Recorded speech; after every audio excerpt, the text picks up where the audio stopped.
dipersembahkan oleh Bung Karno lebih senang keluar itu kalau Bung Hatta pemikir dan mendidik kader-kader. Kamu hanya boleh sekolah sampai umur 25 di luar negeri, setelah itu kembali ke Indonesia dan buat karier tuh di Indonesia. Kasihan ya ayahnya, ayah mau beli sepatu ini tapi rupanya tidak pernah kesampaian, kata ibu gitu. Menganggap Hatta itu adalah contoh bagaimana hidup sederhana. Bung Hatta itu adalah pemikir sekaligus praktisi luar negeri. Dan yang saya paling kagum adalah Bung Hatta punya 10.000 buku, dan saya selalu tanya bagaimana caranya Om membaca buku ini. Selamat malam, selamat datang di Mata Najwa. Saya Najwa Shihab, tuan rumah Mata Najwa. Indonesia pernah punya Bung Hatta yang gigih bekerja di belakang garis massa. Harta menjadi urusan yang kesekian, sebab politik dihayati sebagai tugas kemanusiaan. Dengan rasio dan emosi yang dingin, ia lakoni tugas sejarah sebagai pemimpin. Mengambil banyak keputusan sulit pada momen-momen yang begitu menjepit. Sudah setengah abad kita merdeka. Apa yang terus bisa diteladani dari Bung Hatta? Inilah Mata Najwa. Belajar dari Bung Hatta.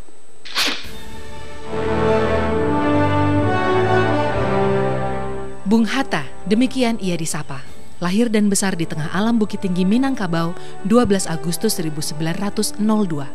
Studi lanjutan mengantarnya ke Rotterdam, Belanda pada tahun 1921. Sejak itu aktivitas politik Hatta terus berkembang, termasuk saat menjadi Ketua Perhimpunan Indonesia di Belanda. 11 tahun di Belanda, Muhammad Hatta pulang ke Indonesia dan bertemu dengan Soekarno. Hari demi hari, bulan demi bulan, Hatta semakin dikenal sebagai salah satu aktivis Gerakan Merdeka. Aktivitas politik Hatta dinilai semakin berbahaya. Polisi kolonial Belanda pun menangkapnya.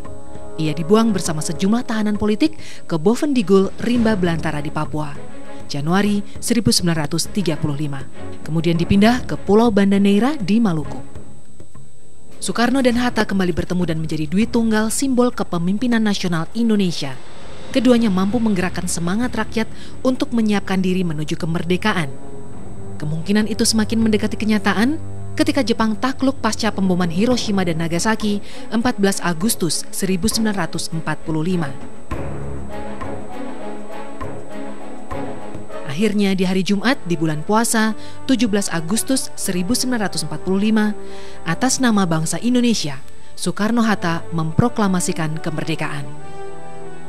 Hatta yang sempat bertekad tidak akan menikah sebelum Indonesia merdeka, akhirnya bisa menyunting Rahmi Rahim 3 bulan setelah proklamasi. Dari pasangan ini lahir 3 putri, Mutia Farida, Gemala Rabiah, dan Halida Nuria Hatta.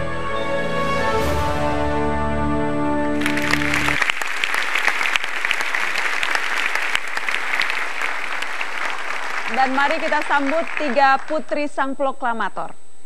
Mutia Hatta, Gemala Hatta, dan Halida Hatta.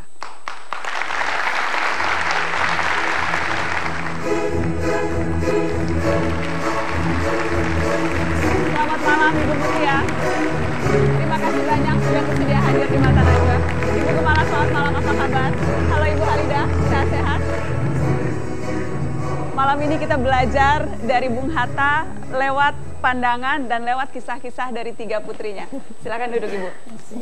Banyak mungkin orang yang sudah buku-buku soal Bung Hatta ada banyak sekali. Banyak yang sudah menulis, banyak yang sudah membahas, banyak yang sudah membedah. Tapi tentunya dari kacamata, dari pengalaman, dari kisah-kisah 3 putrinya, ada hal-hal yang belum terungkap.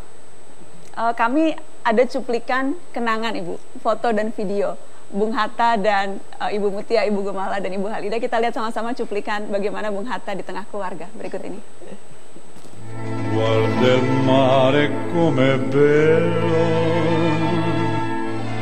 spiritando e sentimento, come il tuo sape accendo, che me disto fa sognare. E tu dici parta Dio,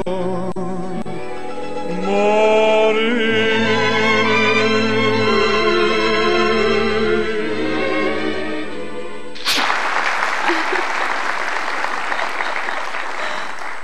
Halida langsung berkaca-kaca.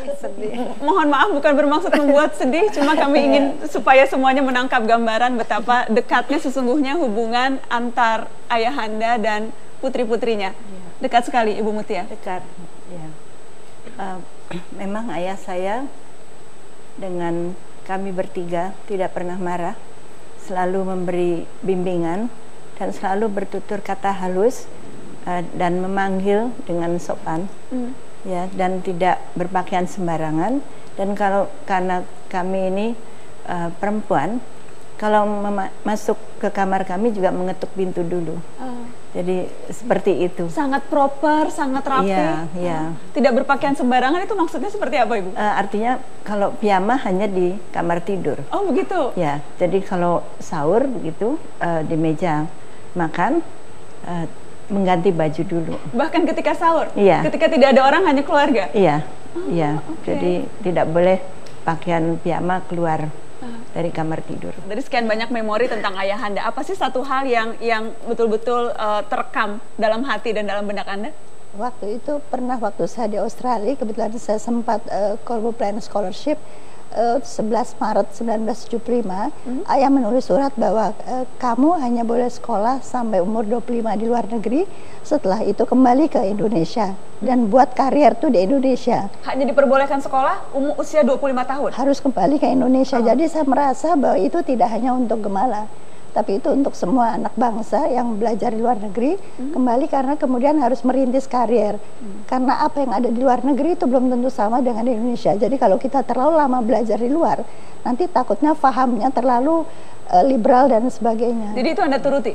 Iya. Umur 25 Anda selesai sekolah, kemudian Anda pulang? Langsung pulang. Sebelumnya saya Fakultas Kedokteran UI, tapi Tuhan memberikan saya untuk pindah jurusan. Jadi saya tamat dari luar negeri untuk bidang adalah rekam medis administrasi, dan itu yang saya kembangkan. Dan alhamdulillah, jadi saya tidak menjadi dokter, tapi saya pendidik dokter. Pendidik dokter, oke. Ibu Haida, tadi satu hal yang kemudian banyak orang tahu sesungguhnya, dan memang sudah banyak dibahas, tidak ingin menikah sampai Indonesia merdeka. Dan itu kemudian dilakukan. Ada bagaimana Anda menggambarkan hubungan Bung Hatta dengan Ibunda? Jadi terasanya bahwa ayah di dalam rumah memang menginginkan sebuah keluarga. Jadi sebuah keluarga yang utuh. Oleh karena itu sikap ayah itu kepada kami memang ayah dan anak. Jadi beliau itu tidak sepertinya kita harus dikarbit untuk menjadi orang yang katakanlah harus terjun ke politik atau terjun menjadi apa, tetapi prinsipnya adalah anak-anak harus tumbuh kembang sesuai bakat dan kemauannya. Dan itu ibu menangkap bahwa ketiga anak ini harus sesuai amanat ayah, bahwa menjadi orang yang berguna dan baik dan happy. Ketika melamar, mas kawin Bung Hatta kepada Ibu Rahmi itu buku, betul Ibu? Betul, dan buku, ibu senang kalau ibu cerita sama kami bertiga, ibu tuh senang bahwa dikasih buku itu. Karena berarti menyatukan batinnya. Jadi ibu sendiri senang sama ayah. Ini bukunya Bu, betul? Iya, ini bukunya. Alam Pikiran Yunani. Iya. Bagaimana ceritanya Bung Hatta memberikan mas kawin buku judulnya Alam Pikiran Yunani, Bu Mutia? Ya, bagi Bung Hatta, mas kawin itu adalah sesuatu yang khusus. Jadi tidak bisa dibeli begitu saja, seperti perhiasan kemudian diberikan, karena banyak orang juga melakukan hal itu. Sampai ibunda dari Bung Hatta mengatakan, kita kan orang Sumatera, kita punya uang, panggilnya mama ya, ibunya menyebut dirinya mama. Mama ini mempunyai koin, itu saja yang diberikan, ringgit emas gitu. Itu saja diberikan kepada Rahmi. Oh tidak, katanya. Jadi Bung Hatta menginginkan suatu yang merupakan karyanya, dan karya itu adalah walaupun bukunya itu kecil, tetapi isinya sangat padat, sangat mendalam, karena itu mengenai filosofi tentang manusia. Dan jadi tidak diberikan apapun kecuali memang hanya buku itu. Iya, jadi luar biasa. Emasnya dan mau lagi. Dan iya tadi ibu saya menerima. Luar biasa. Jadi rupanya ibu saya juga merasa ini suatu karya dan merasa dihormati karena yang diberikan adalah sesuatu yang unik, tidak diberikan oleh orang lain seperti yang lazim berlaku itu. Ternyata J. Subiakto itu keponakan Bung Hatta. Jadi dari mana silsilah keluarganya? Tolong dipertanggungjawabkan. Iya, ibu saya adalah